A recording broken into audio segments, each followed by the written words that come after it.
Bismillahirrahmanirrahim. Assalamualaikum warahmatullahi wabarakatuh. Halo everyone. Di sini aku pengen berbagi ilmu kepada kalian tentang ayat Al-Qur'an yang bersains dan teknologi di zaman sekarang.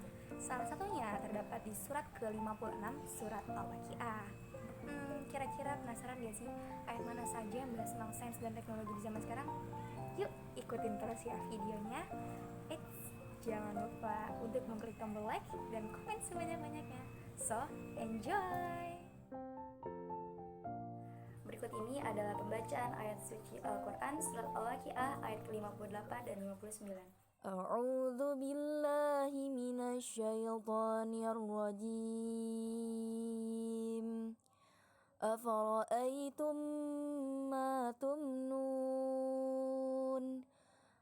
Maka terangkanlah kepadaku tentang nutfah yang kamu pancarkan. A'antum takhluqunahu am nahnul khaliqun. Kamukah yang menciptakannya atau kamikah yang menciptakannya? Shadaqallahul azim.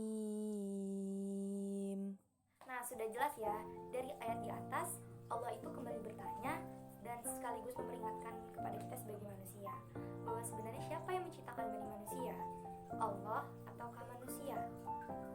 Sudah jelas jawabannya adalah Allah Subhanahu wa taala. Mengapa demikian? Karena sebelumnya Allah telah menjelaskan dalam Al-Quran bahwa Allah menciptakan manusia dari saripati tanah yang kemudian disimpan dalam air mani, dan dari air mani akan menjadi segumpal darah, dan dari segumpal darah akan membentuk segumpal daging. Tentu hal ini pun telah dibuktikan oleh ilmu sains, yakni proses fertilisasi pada manusia, yang dimana bertemunya sel telur dan sel sperma di ovarium wanita yang akan mengalami pembuahan dan berkembang menjadi zigot, dan dari zigot akan berkembang menjadi embrio, dan embrio ini yang menjadi bakal janin. Nah, sudah jelaskan bahwa memang hanya Allah lah yang bisa menciptakan manusia. Dan ada satu metode lagi yang dikembangkan oleh para ilmuwan yang jawabannya mempertegas bahwa hanya Allah lah yang bisa menciptakan manusia, yakni metode cloning. Cloning adalah proses menghasilkan individu melalui rekayasa genetik. Mungkin cloning pada hewan dan tumbuhan sudah biasa dan mudah saja hukumnya. Namun cloning pada manusia diharamkan. Mengapa demikian? Karena jika cloning pada manusia dilakukan akan menimbulkan hal-hal yang negatif. Salah satunya yang terjadi pada wanita yang mengandung bayi cloning akan mengalami kanker karion karsinoma, dan pada bayi itu sendiri akan tidak mempunyai nasab yang jelas, kemudian pernikahannya pun tidak ada walinya, dan masih banyak hal lainnya.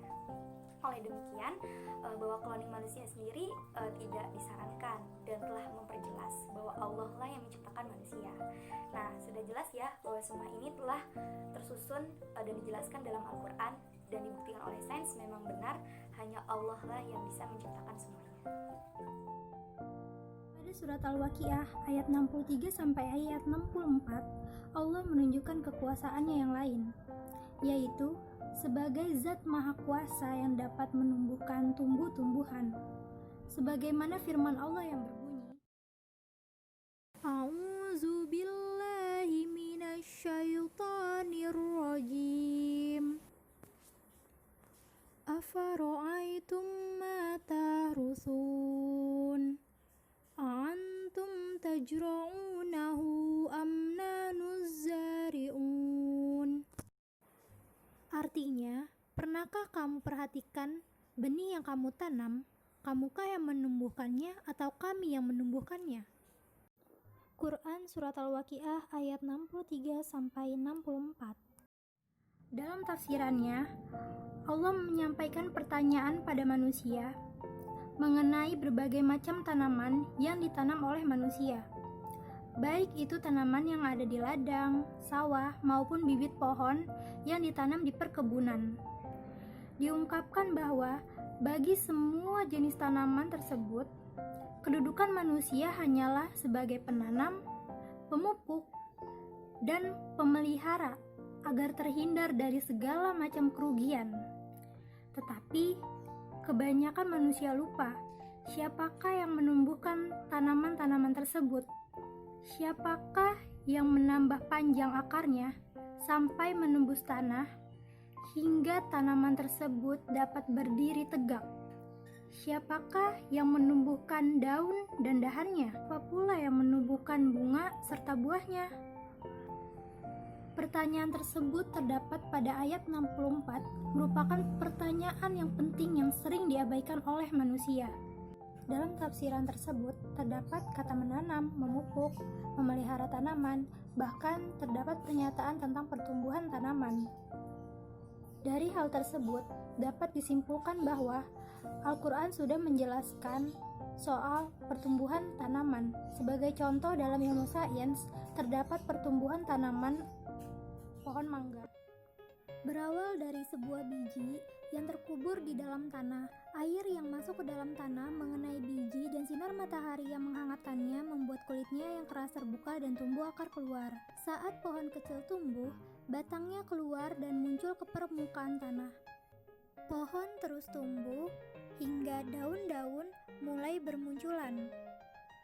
Semakin tinggi pohon, daun serta dahannya pun semakin banyak, sementara akarnya terus memanjang di dalam tanah, sehingga batangnya dapat tumbuh menjadi kuat, keras, dan besar. Kemudian, pohon mengeluarkan bunga dan bunga tersebut tumbuh menjadi buah.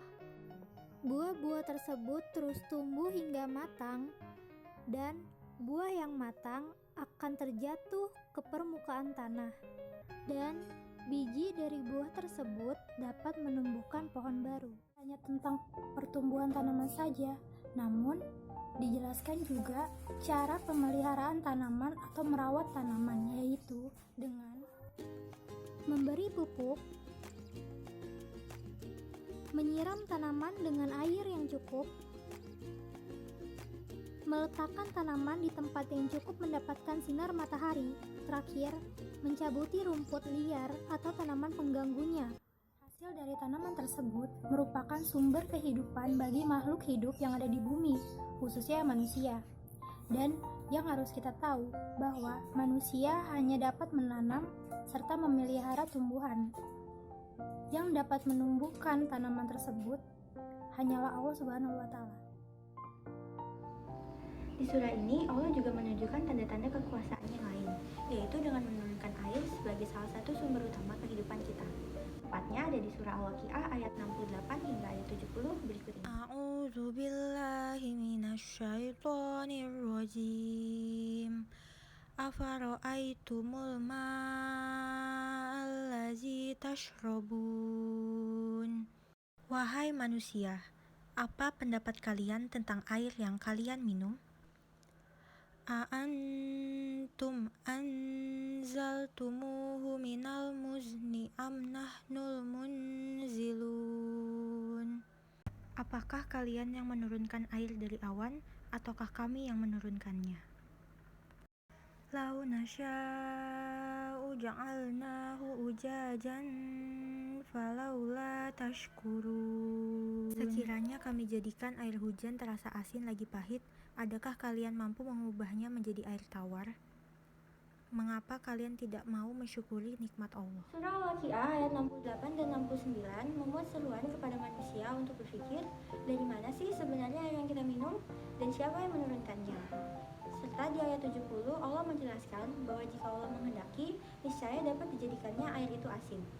Ayat-ayat ini kemudian memunculkan pemikiran dalam ilmu pengetahuan tentang bagaimana proses terjadinya hujan serta bagaimana air dapat menjadi asin dan tawar. Simak penjelasannya berikut ini. Siklus hujan atau siklus hidrologi bermula ketika air di permukaan bumi mengalami evaporasi atau penguapan akibat dari panasnya sinar matahari. Air yang menguap akan naik ke udara dan berkumpul dengan uap air lainnya di langit. Uap air tersebut kemudian berkondensasi dan menjadi embun. Ketika suhu udara semakin meningkat, embun tersebut memadat dan membentuk awan. Dengan bantuan angin, awan tersebut bergerak ke tempat lain dan berkumpul menjadi awan besar. Ketika awan tersebut berada di daerah yang bersuhu rendah, terbentuklah butiran es dan air yang menyebabkan awan tersebut menjadi berat. Udara tidak lagi mampu menahan awan dan air tersebut jatuh ke tanah sebagai hujan. Dari hujan yang telah diturunkan oleh Allah, terciptalah sungai-sungai yang mengalir di permukaan bumi dan di dalamnya. Terciptalah pula mata air yang memancar dengan deras. Seperti yang juga disebutkan dalam surah Al-Waqiah ayat 31, Wama immaskub, yang artinya di dalamnya ada air tawar yang memancar. Lalu bagaimana bisa air lautan yang asin menjadi tawar ketika hujan, kemudian kembali menjadi asin lagi ketika berada di lautan? Ini terjadi karena ketika hujan, air yang jatuh menghantam berbagai jenis batuan dan membawa kandungan garam dan mineral dari batuan tersebut bersamanya. Air hujan kemudian mengalir di sungai-sungai, membawa garam dan mineral tersebut menuju lautan. Ketika air laut menguap, panas matahari hanya mampu mengangkat uap air saja, tidak termasuk garam yang terkandung di air laut tersebut. Akibatnya, air hujan tetap berupa air tawar. Saat ini, manusia memang sudah menemukan cara membuat hujan buatan. Namun ini bukan berarti manusia dapat membuat hujan sesuai dengan kehendaknya. Karena pada faktanya, pelaksanaan hujan buatan tidak selalu 100% berhasil dilakukan. Banyak faktor-faktor yang mempengaruhi keberhasilan hujan buatan ini, mengingat manusia saja bukanlah makhluk yang sempurna, apalagi sesuatu yang diciptakan oleh manusia. Manusia memang dapat memanfaatkan ilmu pengetahuan dan teknologi yang ada, namun jika Allah tidak menghendaki, maka hal itu tetap tidak akan terjadi. Sebagai makhluk ciptaan Allah, kita manusia harus selalu bersyukur akan turunnya air hujan.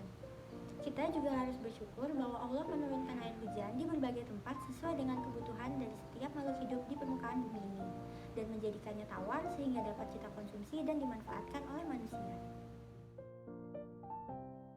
Pada surat Al-Waqiah ayat 71-73, Allah menunjukkan kekuasaan yang lain, yaitu sebagaimana yang Maha Kuasa memberikan akal untuk mempergunakan dengan semestinya. Contoh, kayu yang ditumbuhkan bisa menyalakan api dengan menggosok-gosokkan dua bagian dari jenis kayu tertentu. Sebagaimana firman Allah yang berbunyi, A'udzu billahi minasyaitonir rajim. Bismillahirrahmanirrahim. Afara'aitumun narallati turun. Artinya, maka pernahkah kamu memperhatikan tentang api yang kamu nyalakan dengan kayu? A'antum ansya'tum syajarataha am nahnul munsyi'un. Artinya, kamukah yang menumbuhkan kayu itu, ataukah kami yang menumbuhkan? Nahnu ja'alnaha tazkiratan wa mata'an lil muqwin. Artinya, kami menjadikan api itu untuk peringatan dan bahan yang berguna bagi musafir. Shadaqallahul azim. Ibnu Katsir telah menjelaskan bahwa di Arab terdapat dua pohon yang apabila salah satu rantingnya masih hijau diambil dan digesekkan dengan bagian yang lainnya, maka akan menimbulkan percikan api. Allah Subhanahu wa Ta'ala telah mendorong manusia untuk berpikir tentang munculnya api dari dua gesekan kayu tersebut. Meski api itu muncul dari usaha manusia dengan menggosok-gosokkan dua bagian kayu tersebut, namun siapakah yang menumbuhkan kayu tersebut? Apakah manusia ataukah Allah? Tentu saja Allah Subhanahu wa Ta'ala lah yang menumbuhkannya, dan manusia hanya mengolah dengan pengetahuannya menjadikan kayu itu sebagai korek untuk menyalakan api. Bagaimana proses pembuatannya?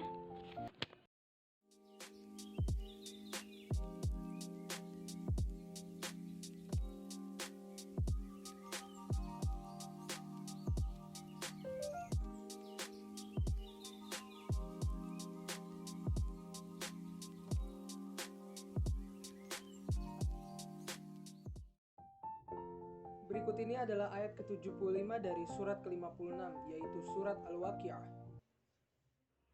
A'udzu billahi minasyaitonir rajim. Fala uqsimu bimawaqi'in nujum. Artinya, lalu aku bersumpah dengan tempat beredarnya bintang-bintang. Shadaqallahul azim. Maha benar Allah dengan segala firman-Nya. Pada ayat ini, Allah secara tidak langsung memberitahu kepada kita bahwa bintang-bintang yang ada di langit bergerak pada garis edarnya. Padahal di zaman Rasulullah atau di zaman ayat ini turun, masih banyak manusia percaya bahwa bintang-bintang yang ada di langit itu diam. Bahkan banyak manusia yang percaya bahwa matahari lah yang mengelilingi bumi, bukan bumi yang mengelilingi matahari. Ternyata setelah diteliti oleh para ilmuwan dan ahli astronomi dunia, mereka membuktikan bahwa bintang-bintang yang ada di langit itu tidak diam, mereka bergerak pada garis edarnya. Bahkan matahari kita yang termasuk ke dalam bintang yang kecil bergerak dengan kecepatan yang luar biasa, yaitu 720.000 km per jam ke arah bintang Vega dengan garis edar yang disebut sebagai solar apex. Dengan kecepatan tadi, matahari bisa bergerak sejauh 17.280.000 km dalam satu hari. Kemudian, bersama bergeraknya matahari, semua planet, satelit yang berada di dalam sistem gravitasi matahari pun ikut bergerak pada garis edarnya. Nah, semua bintang yang ada di alam semesta berada pada suatu gerakan yang serupa dengan terencana. Fakta sains yang saya sebutkan tadi sejatinya telah hadir di dalam Al-Quran sejak abad ke-7 Masehi. Padahal, seperti yang saya katakan di awal, pada zaman dahulu itu manusia banyak yang belum mengetahui ilmu astronomi. Bahkan untuk melihat benda-benda langit, manusia hanya menggunakan mata mereka saja. Teleskop belum diciptakan pada zaman itu. Hal ini membuktikan bahwa Al-Quran merupakan suatu mukjizat yang besar yang memiliki keterkaitan dengan sains, baik itu sains di zaman dahulu ataupun sains di zaman sekarang, yaitu zaman modern. Nah, setelah nonton video tadi, jadi tahu kan ternyata banyak ayat dalam Al-Quran yang sangat berkaitan dengan sains. Contoh-contohnya seperti yang sudah dijelaskan dari video tadi. Kesimpulannya, Al-Quran itu merupakan mukjizat yang besar yang diturunkan oleh Allah Subhanahu wa Ta'ala kepada Nabi Muhammad sebagai suatu tuntunan hidup umat Islam, yang di dalamnya bahkan mencangkup sains yang masih relevan hingga zaman ini atau zaman modern. Mungkin demikian video kali ini, kurang lebihnya mohon maaf. Wassalamualaikum warahmatullahi wabarakatuh.